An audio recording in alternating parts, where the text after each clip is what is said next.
Ladies and gentlemen, please welcome Director of Product Marketing RPA UiPath, Craig Dewar.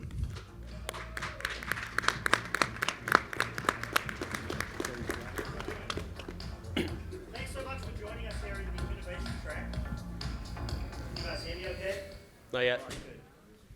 We've got an action-packed next hour for you. We've got 3 different sessions that we're going to go through. So we're going to start off by taking a look at a few of the highlights in the core products of the 2019 release.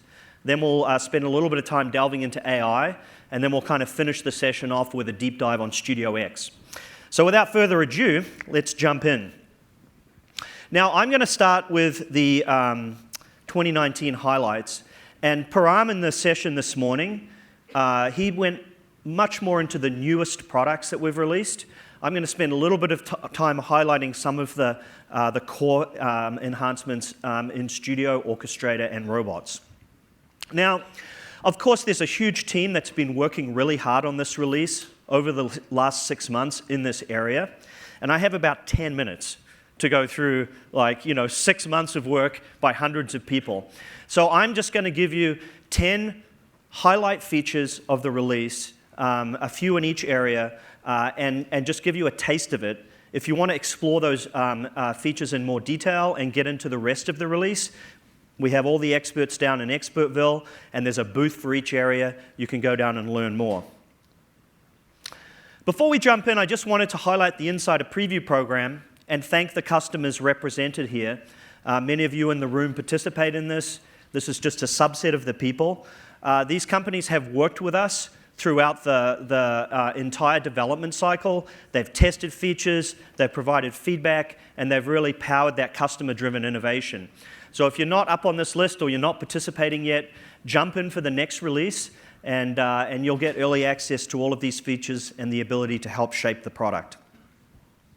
But let's talk about some of the things in the release. So I'm going to start off with Studio. And I have some simple slides with pictures, and I have some little animated GIFs that we'll run through to give you an idea. So the first thing I want to talk about is accelerated debugging. Param mentioned this morning. It's been a multi-release feature for us.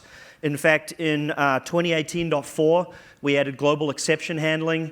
In the last release, we added some things like execution snapshots to help you record and troubleshoot unattended robots. And in this release, we have dramatically overhauled the debugging experience inside of Studio itself. So we've added a breakpoints panel where you can easily manage all of your breakpoints. We've added a watch panel where you can see all of the different variables and the values of those variables, and you can even adjust them on the fly in the middle of debugging, which was a very commonly asked for feature. So huge step forward for developers in the room in the area of debugging. Now, speaking of developers, we always focus pretty hard on developer productivity. And in this version of Studio, it's no different. We've added a really cool new capability called the command palette. And what the command palette does is the command palette basically lets you search across all of the files that you're working with and all of the activities that are in there. And just by typing a few simple keystrokes, it'll filter down and bring back the list of activities and the list of use cases in the files that you have open. And you'll notice from this demonstration on the screen that it's able to do that filtering even if you mistype a word. And so you'll see here I'm typing in the word click, and sometimes that's been typed in incorrectly. It's still able to bring that back and find the right resources so it understands things like common typos. So a lot of productivity in this tool, and it makes every keystroke matter, which is something that developers have told us they care a lot about. So the next thing I want to highlight in Studio is a capability for team development.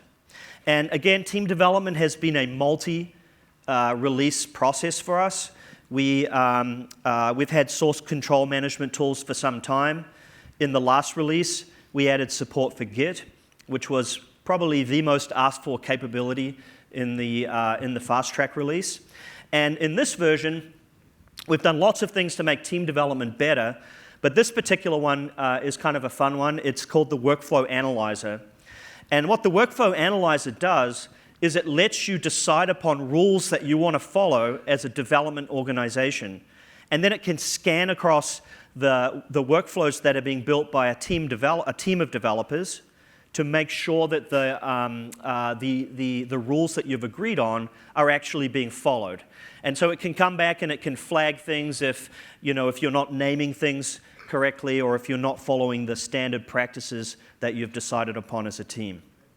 So that's 3 things about Studio.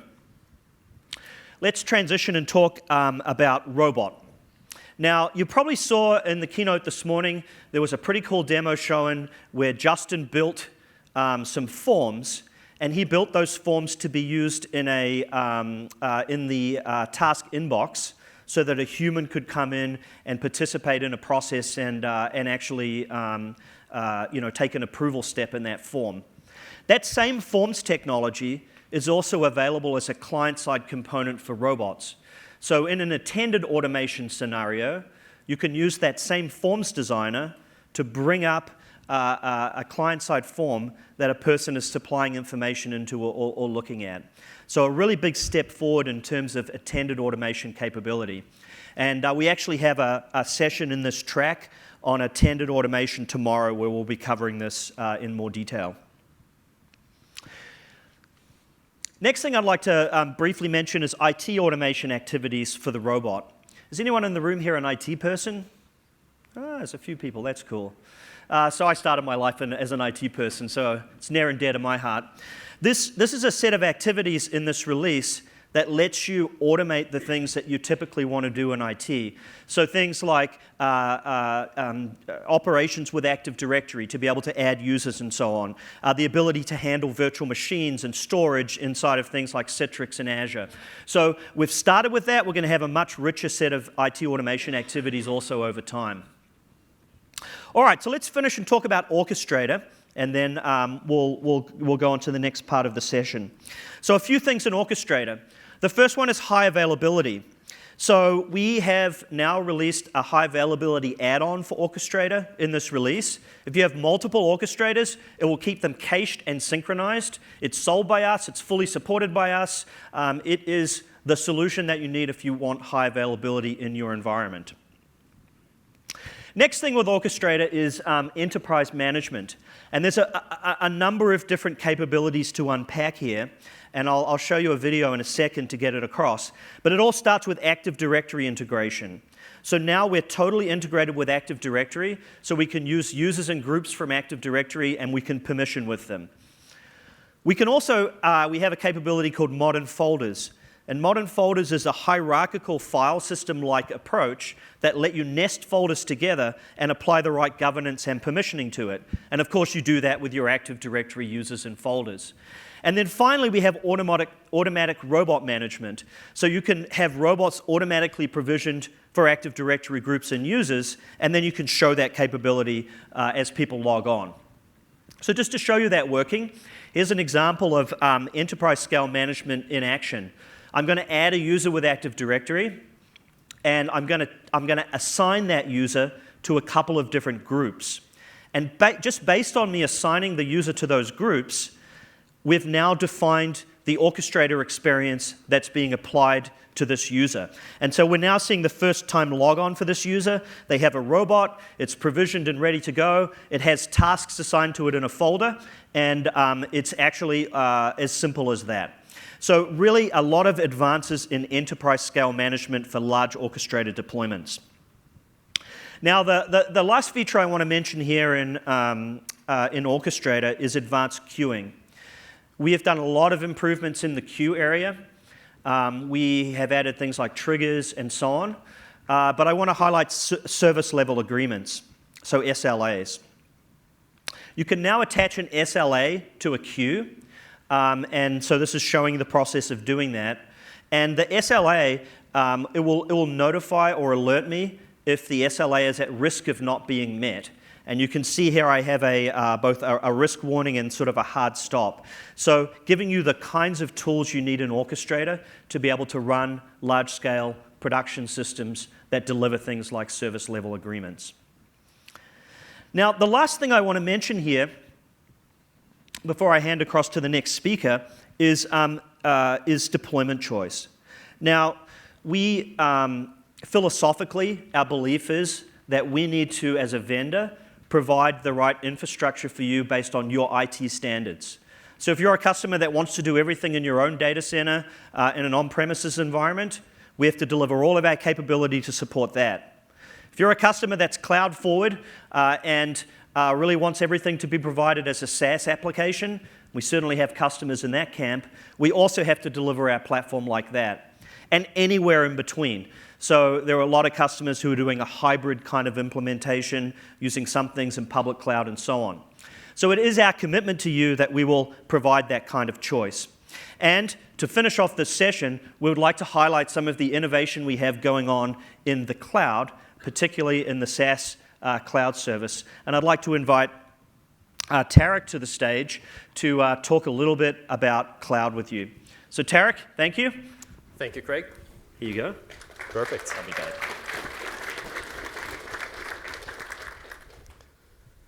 All right, so I'll talk to you a little bit about the UiPath cloud platform and our software as a service offering. So what makes the cloud platform a good deployment choice for you? Again, we said we wanted to provide a different alternative, set of different alternatives. Why would this be a good alternative for you? The first one is the ability to start instantly. And by instantly, I mean you only need 3 things to get started.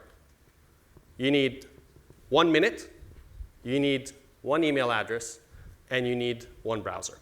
That's it. And if you have those, I'll show you how you can get started with the cloud in exactly 1 minute.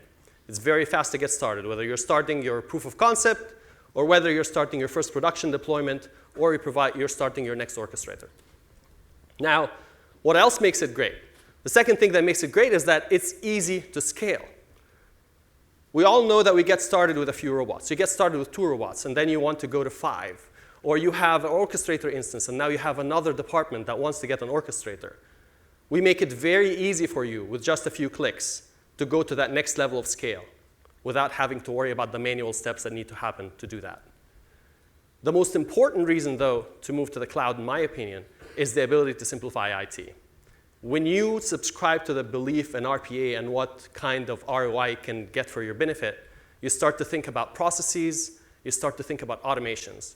The last thing you want to start thinking about is the infrastructure that you need to make those possible. With the cloud, we make it possible for you to only think about the high-value exercises, your processes, your automations, and leave the infrastructure to people who specialize in that. Us at UiPath, we have the right team that makes that possible for you. The last thing is, if you're going to move to the cloud and trust us with your data, you want to make sure that we are a trusted and a secure environment for you.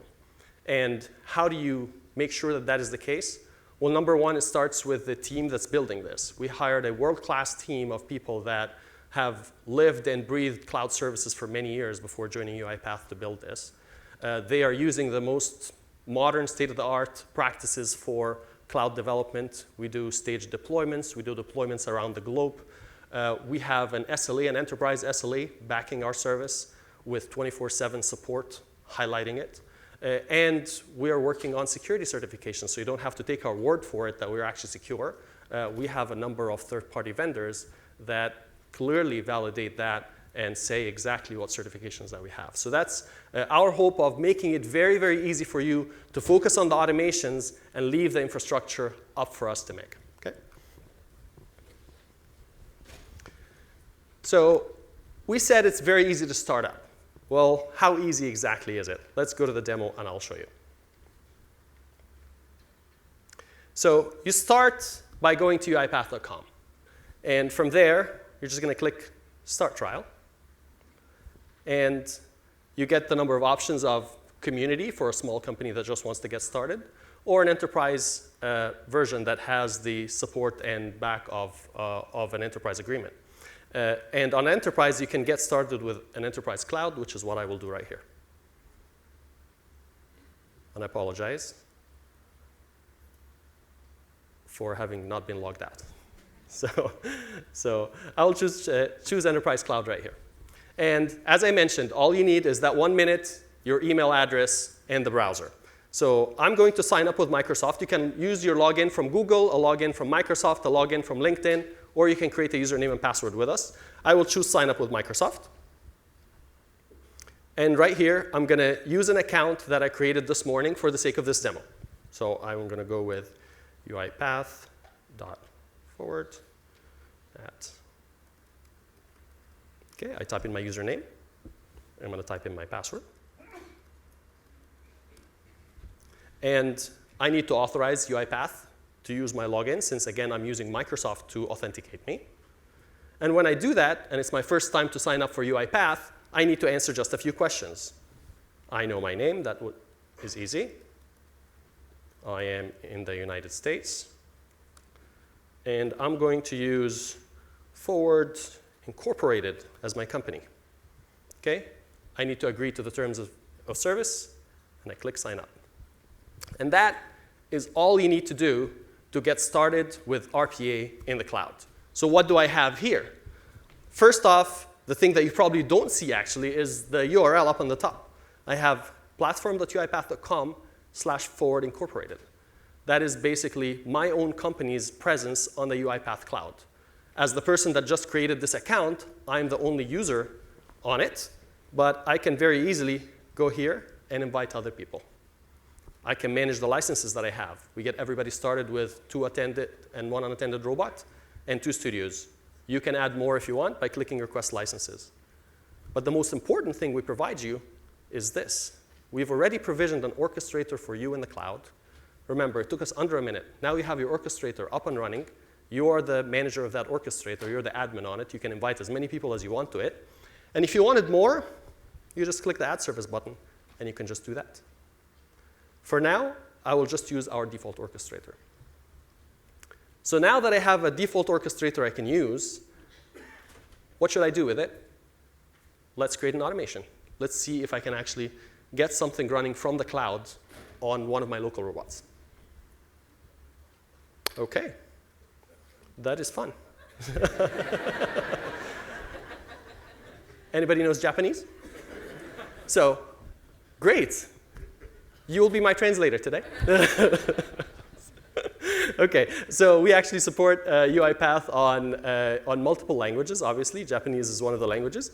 I'm not sure why I ended up with the Japanese version. I'm assuming something interesting happened right now.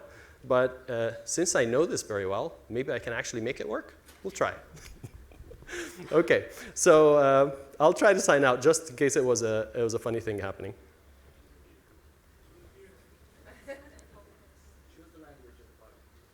Yes, thank you. Perfect. Yay. I would like to say this was just to show you we support multiple languages. OK, so now we need to connect our robot, right? So for the sake of this demo, I have a virtual machine somewhere that I'm going to use for running automations. This virtual machine is just a normal, regular Windows machine. It already has Robot and Studio installed on it. And if you look at the robot right here, it is not connected, right? So what I'm going to do as a first step is connect this robot to the cloud. Let's go right here. I'm going to go to my robots page and create a new robot. We'll give it the name of the machine.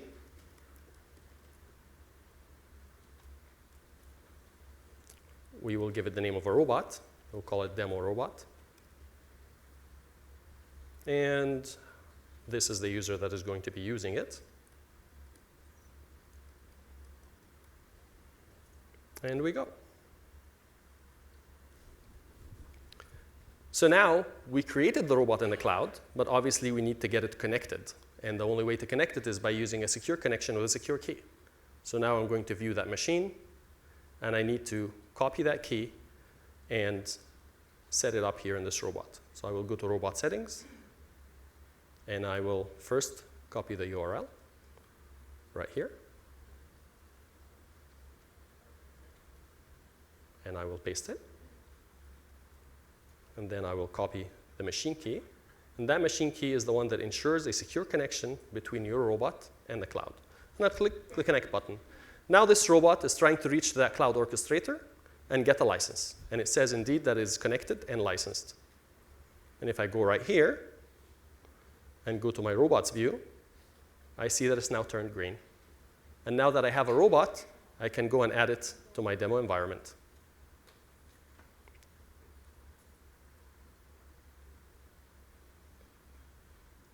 So now I have a robot that is configured and connected to the cloud, ready to receive an automation. So it's time to create an automation and do that. Well, I will go back to my machine, and I'll fire up Studio, and I will use a default automation that I created just for the purposes of our demo. It's actually one of our colleagues who created it. And it's a very simple automation. It just starts a website and puts some data into it and gets an output. It's a very simple thing. So we're going to open that process right here. And the idea is to take that process and push it to the cloud. So first, obviously, you'd think I need to configure my Studio to work with the cloud. But we're all one product, and we work together very well. It's integrated. So I just need to click the Publish button. And now it automatically detects that I'm connected, my robot is connected to the cloud. So I can connect my Studio to the cloud as well. And just publishing it right now should send this application to the cloud. And it says successfully published. So let me close that. If I go back here and look at the packages,